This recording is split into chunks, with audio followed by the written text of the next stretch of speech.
Luann Johnson said, when classes are small enough to allow individual student-teacher interaction, a minor miracle occurs. Teachers teach and students learn.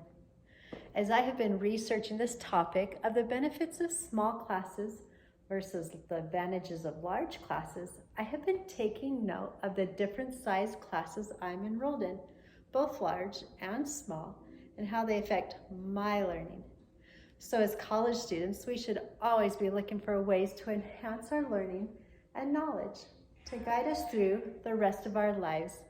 And I have found there are so many more benefits of smaller classes that in the future, we should want to seek out the small classes versus the large classes. So the purpose of this speech is to share and help you recognize that the size of our classes are either helping or hindering our academics and future.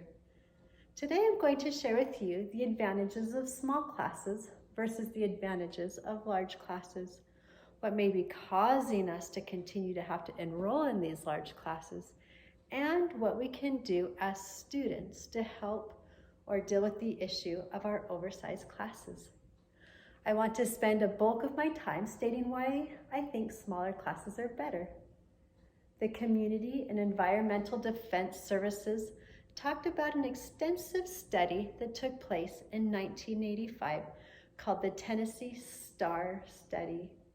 It compared the outcomes of a large number of students, both from small and large classes. The smaller size classes produced substantial improvements in their academics, and they continued to outperform the other students throughout school and even extended into adult life. The students in the larger class had a lower graduation rate and a higher dropout rate.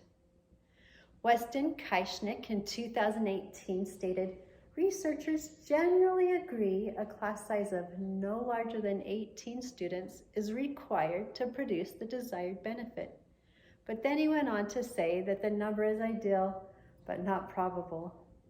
I want to compare this study to my own observations I have taken at UVU here with my classes. I have 5 smaller classes and 1 large class. Yes, this communication class is the large class.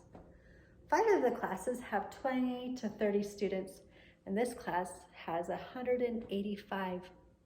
In 5 classes that are more of an optimal number for college, the student attendance and class engagement is very high.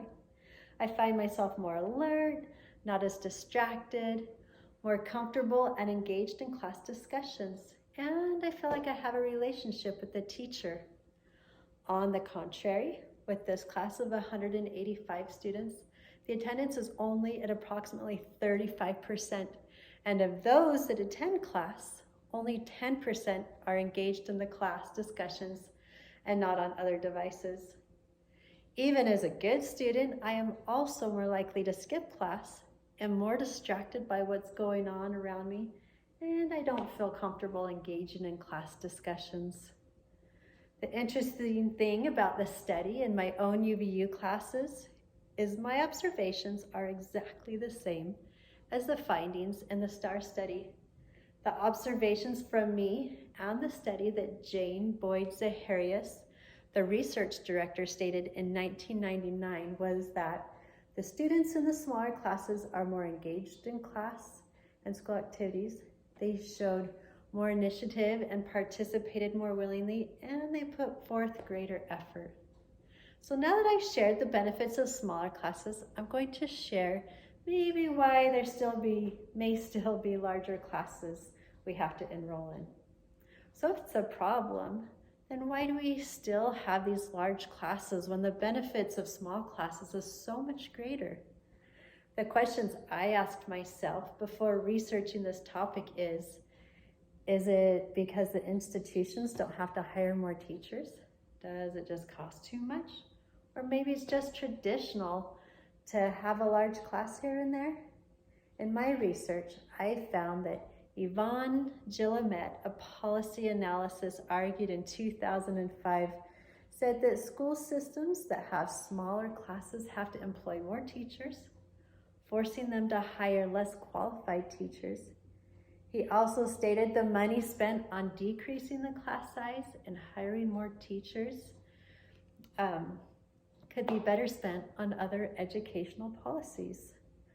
Well, Grazier stated in 2017 that larger classes can have some benefits for students as well. Students in larger classes can become more self-directed and can empower their own future.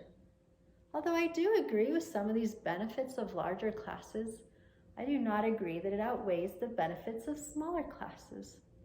So now that I've talked about why larger classes may still be around, I will share how we can take control of our own class sizes here at UVU. So what can we do to avoid these large classes?